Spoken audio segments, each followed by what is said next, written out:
안녕하십니까. 작가지망생 홍용석입니다. 조금 전에 말씀드렸던 내용에 이어서 계속해서 말씀을 드리겠습니다. 조금 전에 제가 이제 동화 작가가 된다는 것, 현실의 벽은 높았다. 이 기사를 보면서 제가 어떻게 경제동화를 쓰게 됐는지, 어떻게 배려란 말을 만나게 됐는지, 알게 됐는지 말씀을 드렸고요.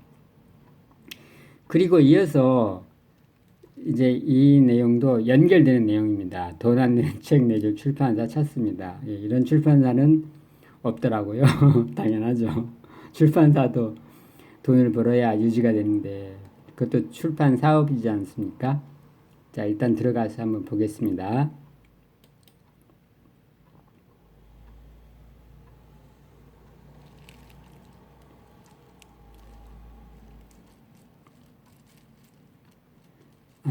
지금 화면이 좀 흐린데요. 이게 흐려서 이제 돌아왔네요. 자,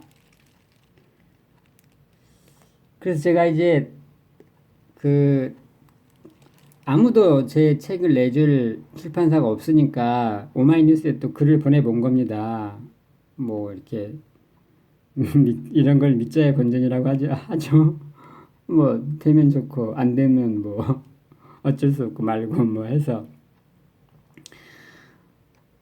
이렇게 이제 글을 보냈죠. 읽어보겠습니다. 1년여의 시간을 들여 경제동화를 쓴 무명의 작가가 마지막 용기를 내어 공개 편지를 씁니다. 무슨 이런 엉뚱한 짓까지 했는지 모르겠어요, 정말. 부족한 제 동화를 출판해 주실 출판사를 찾습니다. 동화는 총 45꼭지 3부로 구성되어 있습니다. 분량이나 적으면 이렇게 많은 분량을 내용도 거친데 누가 내주겠습니까? 제1부는 배리 없는 자본주의의 차가운 얼굴, 2부는 따뜻한 자본주의가 꿈꾸는 세상, 3부는 꿈을 향한 작은 발걸음. 내용들이 지금 생각하면 너무 이상적인 거예요. 한마디로 말하자면 배려인데, 뭐 저는 사실 자본주의 경제학을 공부를 했지만 학문적으로 깊이 공부는 못했죠. 학부 출신이니까요. 그래서 무슨 따뜻한 자본주의를 주제로 해서 책을 낼 만한 수준은 전혀 아니거든요. 정말. 그러니까 이게 뭐 그냥 배려인 거예요. 배려. 다른 얘기 하나도 없고. 그러니 출판사에서 보면 무슨 이게 학문적인 깊이가 있는 것도 아니고 그렇다고 작가가 무슨 내세울 만한 게 있는 것도 아니고 그렇다고 글이 뛰어난 것도 아니고 글도 거칠죠. 작가도 보잘것없죠. 내용 또한 뭐 배려 말고는 아무것도 없죠. 그러니 이제 누가 출판을 하겠습니까? 아무튼 그 다음에 제목은 꿀피자입니다. 책을 상징하는 핵심 문구는 힘없는 아빠들이 만드는 따뜻한 세상. 왜 또 힘없는 아빠들인지 그냥 아빠라고 해도 될 텐데 이 경제동화를 쓰던 당시 제가 지금도 그렇지만 굉장히 많이 힘들어가지고 지금은 더 힘들지만 이렇게 제목을 잡은 것 같아요. 그냥 따뜻한 세상 이렇게만 해도 좋을 텐데 굳이 힘없는 아빠들이 만들면 더 의미는 있겠죠.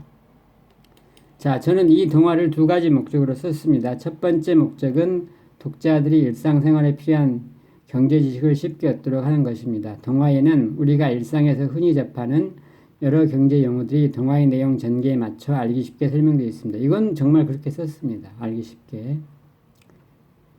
독자들은 동화를 읽으면서 생활 경제 용어들을 쉽고 재미있게 이해할 수 있을 것입니다. 제 동화의 두 번째 목적은 모두가 행복한 세상을 만들기 위해 따뜻한 자본주의가 필요하다는 점을 설명하는 데 있습니다. 모두가 다 행복할 수 없겠지만 아무튼 보다 많은 사람들이 행복하기 위해서는 저는 따뜻한 자본주의가 필요하다. 그때도 그렇고 지금도 그렇고 그렇게 생각하거든요. 그리고 이 따뜻한 자본주의가 도대체 뭔지는 잘 모르겠으나 아무튼 좀 더 많은 사람이 행복해질 수 있는 이런 세상을 만들려면 배려가 필요하다 이런 생각을 하고 있습니다. 현재의 신자유주의는 모두의 행복보다는 각자의 이익 극대화에 치우쳐 있습니다. 이 생각도 지금도 그렇습니다. 그러다 보니 경쟁이 과열되고 이로 인해 많은 이들이 심한 정신적, 신체적 스트레스에 시달리고 있습니다. 또한 어떻게든 경쟁에서 이기려다 보니 사회 전반에 부정과 부패, 불공정이 만연하게 되었습니다. 네, 저는 이렇게 생각합니다. 이렇게 생각하는 제가 생각이 좀 뭐 흔히 말하는 삐딱하다? 뭐 이런 건지는 모르겠으나 저는 지금 우리 사회가 이렇다고 봅니다. 저는 이렇다고 봅니다. 동아는 이러한 문제들이 해결되기 위해서는 경제 체제가 바뀌어야 한다는 점을 강조합니다. 지금과 같은 냉정한 자본주의는 더 이상 희망이 없다고 보기 때문입니다. 신자유주의 체제 아래에서는 상황이 더 악화될 뿐이라고 생각하기 때문입니다. 그렇게 생각합니다. 저는 경제학을 이제 공부를 했고 4년이지만요. 그런데 지금의 경제 체제로는 문제가 있다. 그렇다고 해서 제가 자본주의 경제 체제 자체를 부정하는 건 아니고요. 부정하는 건 아니고 지금의 경제 체제는 개선이 돼야 된다. 보완이 돼야 된다. 그래서 신자유주의 대안으로 따뜻한 자본주의를 제안합니다. 경쟁보다는 배려를, 개인의 이익보다는 공동체의 행복으로 드러나는 따뜻한 자본주의를 실현할 때 우리 모두가 행복해질 수 있다고 믿기 때문입니다. 근데 제가 이렇게 글을 쓴다고 해서 진보주의적인 어떤 생각을 갖고 있다는 건 아닙니다. 또 오마이뉴스에 글을 실으니까 굉장히 진보적인가? 그렇지 않습니다. 그 왜 오마이뉴스에 글을 실었느냐? 정식 기자가 아닌 제가, 아마추어인 제가 이런 글을 실을 수 있는 데는 오마이뉴스밖에 없지 않습니까? 아시다시피.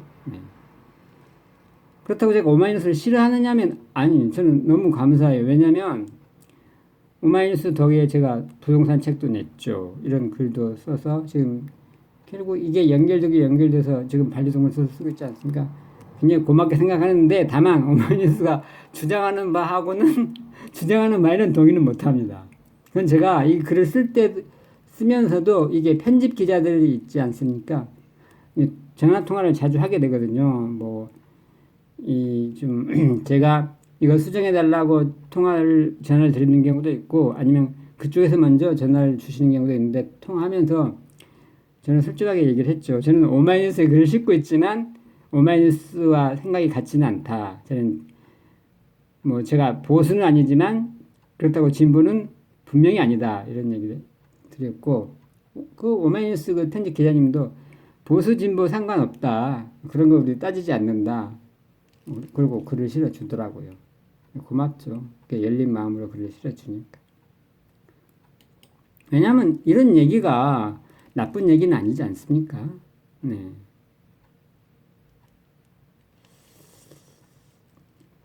그래서 이제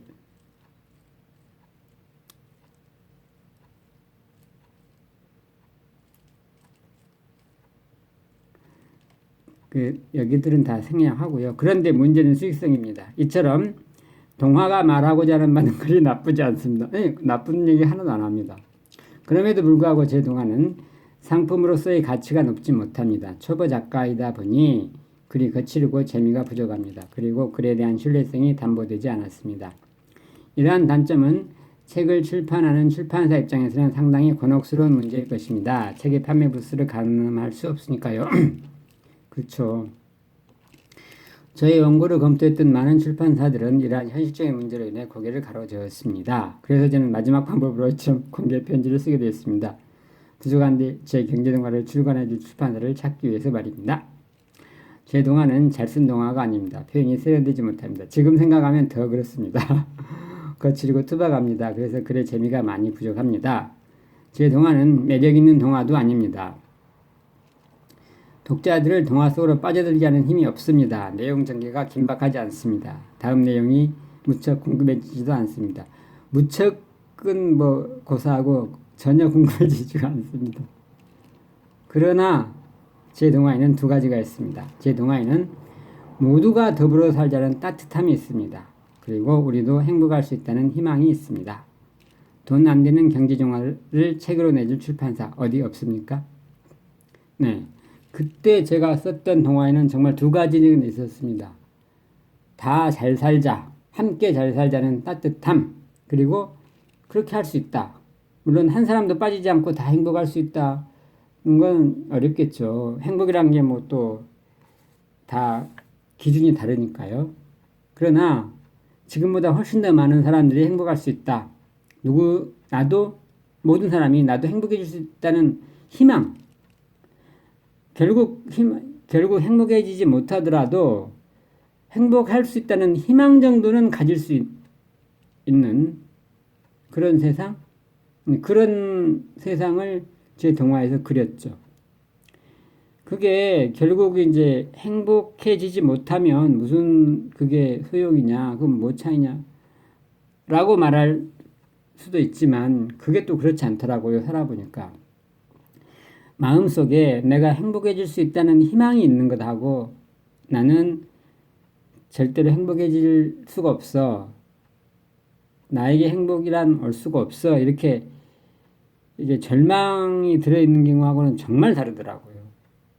저는 지금 뭐 혼자 이렇게 살고 있고 지금 57이라는 나이에 소설을 쓰고 있지만 언젠간 행복할 거라는 희망은 가지고 있거든요. 근데 이 희망이 있는가 하고 없는가 하고 제가 지금 이 원룸에서 지금 몇 시냐면요. 새벽 4시 20분이거든요. 이 새벽 4시 20분에 잠도 안 자고 이 영상을 찍고 있는데 혼자서요. 만약에 이런 상황에서 제 마음에 희망마저 없으면 정말 저는 오늘 이 새벽도 못 견딜 겁니다. 근데 제가 이 새벽을 또 견디고 내일 새벽도 견디고 그 다음날 새벽도 견딜 수 있는 건 희망이 있기 때문이죠. 나도 언젠가 지금이라고 지금은 뭐 행복하다고 할 수는 없겠죠. 솔직히 얘기해서. 그런데 저도 언젠가 행복할 수 있고 반드시 행복해진다라는 그 희망이 있기 때문에 지금 이 순간을 견디고 또 소설을 쓰고 한 줄이라도 또 고치고 한 줄이라도 더 쓰고 하고 있는 거죠. 그래서 모두가 행복했으면 더 바랄 게 없지만 적어도 모두가 행복할 수 있다는 희망 정도는 가질 수 있어야 하지 않느냐. 그런 세상에서 살아야 하지 않느냐. 저는 제 소설에는 그때는 동화였죠. 그런 거는 있었습니다. 아무튼 할 얘기가 남아서 이건 여기까지 하고요.